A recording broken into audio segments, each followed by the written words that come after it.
acontece? O ponto de virada 1 da história, de verdade, é no momento em que ela vai ser atropelada. E o Edward surge e para com uma mão, como se fosse o super-homem. Ele para o carro. Exato. E naquele momento, ali é o ponto de virada. Por quê? Porque é o momento que ela olha e diz: uau, esse cara não é normal. Esse cara é lindo. Ele é gostoso. Ele brilha no sol. Então eles olham aquilo, ela olha aquele momento. Ali a história muda, porque a partir dali ele passa a se tornar a obsessão daquela mulher, sem nenhum motivo. Na verdade, há motivo dele se tornar a obsessão dela, mas não há explicação lógica para ela se tornar a obsessão dele. Ainda mais que existem garotas muito mais gostosas, né? As amigas dela. E nenhuma delas vai pro Jacob. Eu não entendo isso. Ela tá sozinha. Eu vi outro dia uma garota lá nos Estados Unidos. Eu vi uma camisa interessante dessas que as meninas usam, que ela vinha assim com a cara do Jacob e vinha escrito assim: best friend, Bella is so stupid. Então daí, a partir daquele momento em que ela sabe disso, ela passa a mudar a vida dela. A vida dela só ego. Aí se torna shakespeariano. É ser ou não ser, é Hamlet. Por aquilo, é a proporção dele. Acontece a progressão da história. A progressão da história, ela vai avançando e é aquela coisa: e chora, e vai pro pai, volta pro pai. E daí vai pra polícia e tal. E no entanto, a parte dos crimes que acontece dos vampiros não é explorada. Se o livro quisesse atingir os dois públicos, era nessa parte que ela tinha que jogar, na parte dos crimes e da investigação e da coisa, porque pelo menos o público masculino teria um motivo para continuar lendo a história. Do jeito que ela faz, ela é especificamente feminina. É por isso que Crepúsculo odiou a galera, porque foi vendido como uma história para os dois públicos. Não é. É como tentar vender Nora Roberts para homens. Não é. É como vender Robert Roberts para Dudu Conan para as mulheres. Não é. Você não leva sua namorada para os mercenários, né?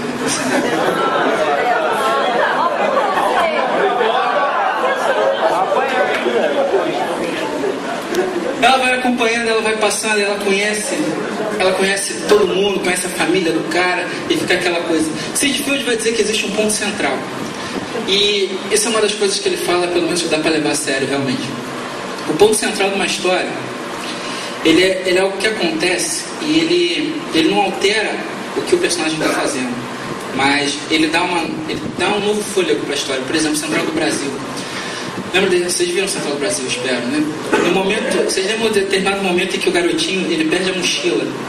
Eles estão viajando com a Fernanda Montenegro, ele perde a mochila dele, que tinha o dinheiro todo dentro. E na hora que ela pergunta: cadê a mochila? Que é quando ele faz assim, ele, cacete, ela começa a dar esporro e tal. Porque não alterou em nada, eles continuam tendo a mesma jornada. Ela tem que levar o garoto até a família. Mas isso é o ponto central, porque é exatamente no meio do roteiro e dificulta. Porque agora está sem dinheiro. Triplicou a dificuldade que você já tinha. É mais um conflito, né? Mais um conflito e dá um novo fôlego. No caso aqui, qual é o ponto central dessa história? É no momento em que aquela sem sal está lá na floresta. E aí vem o outro sem sal e fala para ela: diga o que eu sou. Ela diz: bêbado, não. O que eu sou. E ela fala: ela diz: vampiro. E a galera: não. Aquele é o ponto de virada, porque a partir do momento em que ela assume que ele é um vampiro, o romance fica perigoso. Agora o Edward é um bad boy. É praticamente o novo James Dean, vestindo jaquetas de couro. Ele faz outras coisas com couro. Então ele pega aquilo, ele vai avançando. Onde é o ponto de virada 2 da história? É o momento em que eles vão jogar beisebol e aparece um rastreador, que não faz o menor sentido na história exatamente a presença daqueles rastreadores, mas foram eles que cometeram os crimes da história, mas os crimes que não foram também explorados. É por isso que na hora que fosse fazer a adaptação, eu li Crepúsculo, foi o meu segundo texto na coluna de Sedentários Imperativos. Eu fiz um texto, depois vocês podem olhar lá, Por que Pokémon pode explicar o sucesso de Crepúsculo?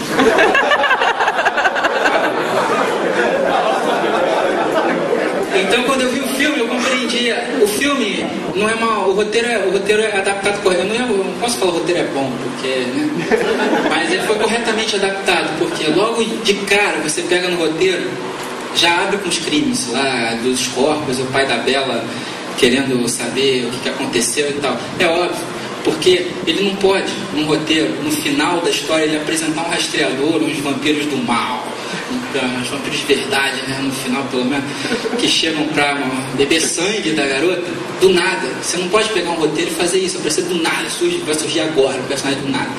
No romance é a mesma coisa, mesmo se você for colocar um personagem muito mais na frente no romance, pelo menos prepara a coisa. Então, vamos falar daqui a pouco sobre isso, pista e recompensa.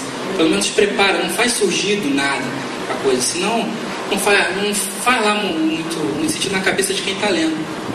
Então, nesse ponto de virada 2 é quando o cara aparece e resolve: eu quero aquela mulher. Você fica pensando, todo mundo quer essa mulher nessa história, mas it's not make sense. South Park. Então, quando o cara resolve, aí é o ponto de virada 2, porque Edward se ferrou, agora ele tem que virar homem. Ele tem que colocar o macho. Naquele processo, nós vamos pro clímax da situação. Então, Bella passa por tudo aquilo, o cara engana ela, eles ficam frente a... sequestra a mulher, o que acontece? Ela vai morrer ou ela não vai morrer, a gente torcendo para ela morrer, mas ela explode ela para compreender o clímax. Ali, quando estão as duas forças frente a frente, é o desenlace, uma das duas tem que cair. Cai o cara lá. E a conclusão da história, depois, um casamento, aquela coisa bonita lá, baile de casamento, não, baile de debutantes. Casamento é agora, que eles vão lua de mel no Rio de Janeiro. Não sei se vocês sabem disso.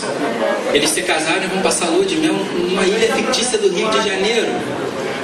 Só que eles estão interrompendo as filmagens porque teve tiroteio lá em São Conrado. Tiroteio serviu para alguma coisa?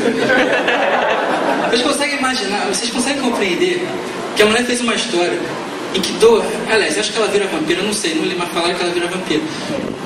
Mas você consegue entender uma história? A mulher fez uma história em que dois vampiros se casam e vem passar a lua de mel numa ilha ensolarada do Rio de Janeiro. Eu desisto dessa brincadeira. Então a conclusão é: morram virgens. Mas isso é uma... Mas você vê, tem a estrutura.